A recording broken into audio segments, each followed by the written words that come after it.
جی مسرت آپا، جب میں آپ سے بات کرتی ہوں تو میرے پاس اتنے سوالات جو میں نے آپ سے پوچھنے ہیں. ایک تو آپ ماشاءاللہ ایکسپرٹ ہیں ہوم ریمیڈیز کو لے کے جب بات کرتے ہیں، یا as a entrepreneur business woman کی بات کرتے ہیں، یا as a social worker president ہیں آپ، تو ماشاءاللہ ڈپلیکس اسمائل اگین فاؤنڈیشن آپ چلا رہی ہیں. اتنے سارے سوالات ہیں کیونکہ آپ تو ایکسپرٹ ہیں ہر فیلڈ میں، especially when we talk about the women's related field. Duplex بنانے کا یہ جو تھا آپ کا آئیڈیا کریشن، یہ پچھلے 40 سال پیچھے اگر ہم چلے جاتے ہیں تو یہ کیسے آپ نے اسٹارٹ کیا؟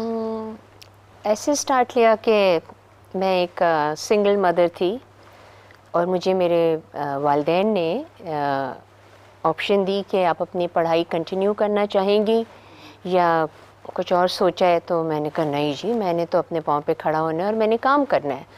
تو اس وقت مجھے یاد ہے کہ میرے والد صاحب جو تھے انہوں نے ہم سب بہنوں کو بلایا اور کہا کہ آئندہ سے میری کسی بچی کی شادی جو ہے اس وقت تک نہیں ہوگی جب تک اس کی تعلیم مکمل نہیں ہو جائے گی.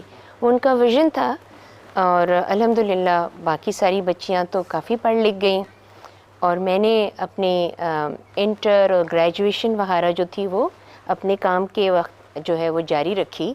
لیکن کیونکہ مجھے ڈاکٹر بننے کا شوق تھا تو میں مجھے تھا میرے نام کے ساتھ لگے نا MBBS. جی جی. تو پھر میں نے اس کے آگے لگا دیا MBBS KKRG. پوچھیں وہ کیا ہوتا ہے؟ بتائیے بتائیے. کرتے کرتے رہ گئی. Good one good one. So بس پھر وہ سلسلہ شروع ہوا اور وہ میں نے کراچی سے سٹارٹ کیا. اس وقت پورے پاکستان میں ہماری 80 کے قریب جو ہیں وہ فرینچائزز ہیں جو کہ تمام شہروں میں ہیں. اور آپ سوچیں کہ اس میں 30-40 بچیاں تو کام کرتی ہی ہوں گی، تو 30-40 بچیاں امپاورڈ ہو گئی ہیں، اپنا کام کر رہی ہیں ایک آؤٹ لیٹ کے اوپر. جی. تو یہ کتنی بڑی بات ہے کہ خواتین جو ہیں وہ با اختیار ہو جاتی ہیں. تو یہ میرا جو میرا ویژن تھا وہ یہ رہا کہ اگر مجھے موقع ملا تو میں نے جو ہے وہ آگے بڑھ کے جو ہے اس کو کنٹینیو کرنا ہے، دوسری بچیوں کو سکھانا ہے، کوالٹی کے حوالے سے، ذمہ داریوں کے حوالے سے. اور شکر الحمدللہ کہ it's a wonderful platform, اور ماشاءاللہ ہر کسی کی زبان پر ہے، ہر کوئی تعریف کرتا ہے. جب ڈپلیکس کی بات آتی ہے تو مسرت آپا کا نام سب سے پہلے آتا ہے، اور آپ تو ماشاءاللہ اللہ کا کرم ایکسپرٹ ہیں. And of course we all take inspiration, کیوں نہیں جی. لیکن جب میں بات کرتی ہوں آپ کی NGO کی، آپ کی فاؤنڈیشن کی، اور اس کا جو اسپیشلائزیشن جسے کہہ دیں، NGOs تو دیکھیں ڈفرینٹ کام کرتی ہیں نا. کوئی ڈسیبلٹی پہ کر رہی ہے، کوئی بچوں پہ کر رہی ہے، کوئی ٹرانسجینڈرس پہ کر رہی ہے. آپ نے ایسڈ اٹیک جو وکٹمائزڈ ہے، جو وکٹمز ہیں ایسڈ اٹیک کی وجہ سے، ان کے لیے آپ نے یہ ادارہ کھولا پچھلے 20 سال پہلے. یہ کیسے ویژن سٹارٹ ہوا؟ تو کیونکہ ڈپلیکس میں خوبصورتی، ایک دانہ نکل آیا تو پریشانی، بال سفید ہو گئے تو پریشانی. خوبصورت بنانا، بہتر بنانا، یہ تو اس کا حصہ ہی ہوتا ہے. لیکن 20 سال پہلے میرے پاس ایک ایسی بچی آئی جس کا چہرہ نہیں تھا، اس کی ایک آنکھ نہیں تھی، اس کی ناک نہیں تھی، اس کی گردن اور اس کی جو چن تھی وہ کانٹریکچرڈ تھی. اور اس نے مجھے آ کے چیلنج کر کہتی آپ جو اتنی بڑی بیوٹیشین بنی پھرتی ہیں مجھے ٹھیک کریں اپنے میک اپ سے. میری روح کانپ گئی، اور میں نے اس کو بٹھالا اور میں نے پھر اپنے حواسوں کو قابو میں کیا. اور پھر اگلے دن سے میں نے اس کی ٹریٹمنٹ کا جو تھا وہ کام شروع کیا. لیکن اس دن، اس شام کو، بلکہ دن تو نہیں شام تھی، وہ میں گھر ہی جا رہی تھی، میں نے گڑ گڑا کے اپنے اللہ سے معافی مانگی کہ اللہ تعالیٰ یہ تکلیف، یہ پریشانی ہمارے معاشرے میں موجود تھی اور کیوں نہیں مجھے نظر آیا. اور اب آپ نے اگر مجھے یہ موقع دیا ہے تو میں اس کا شکر ادا کرتی ہوں. اور میں آج یہ سمجھتی ہوں کہ ہم میں سے کوئی بھی شخص اس قابل ہی نہیں ہے اس کو جتنا کچھ اللہ تعالیٰ نے دے دیا ہمیں، اور ہم اس کا شکر صحیح سے ادا نہیں کرتے ہیں. اگر ہماری زبانیں لکڑی کی طرح خشک بھی ہو جائیں تبھی بھی وہ شکرانہ کم ہے. بالکل صحیح بات سو آپ نے کی، بالکل اس طرح سے یہ سلسلہ شروع ہوا، اور آج 20 سال گزرتے ہوئے میرے پاس اس وقت 856 کے قریب وکٹمز موجود ہیں، جس میں بچیاں ہیں، جس میں خواتین ہیں، جس میں بہت پہلے جلائی گئی بھی خواتین بھی ہیں جو کہ علاج اپنا نہیں کرا سکتی تھیں. کچھ لڑکے بھی ہیں، کچھ مرد حضرات بھی ہیں جن کے اوپر تیزاب پھینکا گیا یا وہ ایکسیڈنٹل طریقے سے ان کے اوپر یہ حادثہ ہوا.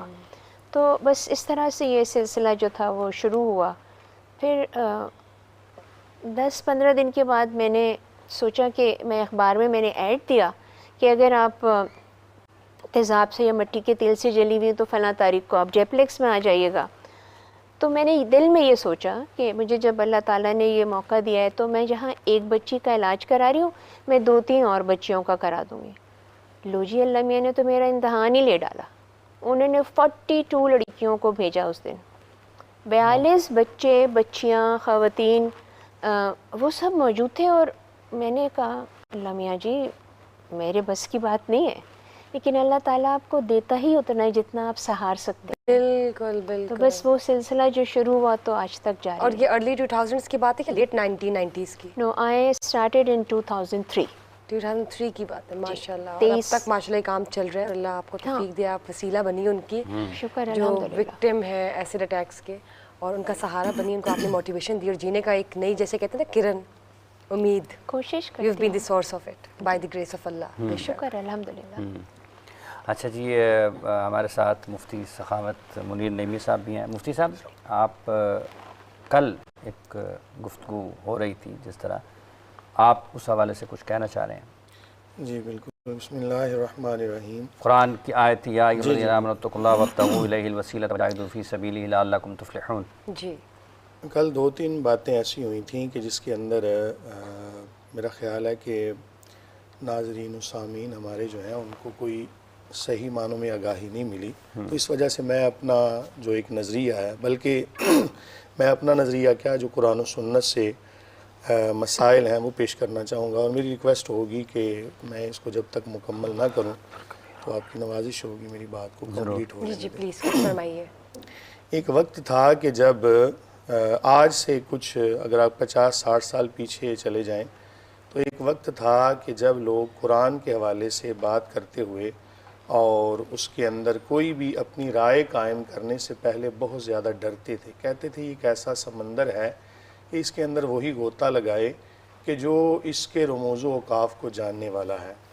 کہ ظاہر ہے کہ یہ تلوار کے اوپر چلنے والی بات ہے. اگر کوئی تھوڑی سی اونچ نیچ ہو گئی تو ایمان کے ضائع ہونے تک بات چلی جاتی ہے. لیکن آہستہ آہستہ پھر اس حال میں آج ہم گزر رہے ہیں کہ ہر بندے کا دل کرتا ہے مفسر قرآن بننے کا بھی, اور ہر بندے کا دل ہوتا ہے کہ میں قرآن کا ترجمہ کروں, اور اسی سے ابتدا کرتا ہے. حالانکہ یہ میں ایک اصول عرض کر دوں کہ قرآن کا ترجمہ کرنے سے پہلے یا قرآن مجید فرقان حمید کے حوالے سے آیات میں بات چیت کرنے سے پہلے اتنے زیادہ علوم ہیں کہ جن پر مہارت ہو تو جا کے پھر قرآن کا ترجمہ آپ یا مفہوم یا معنی اس تک پہنچ سکتے ہیں.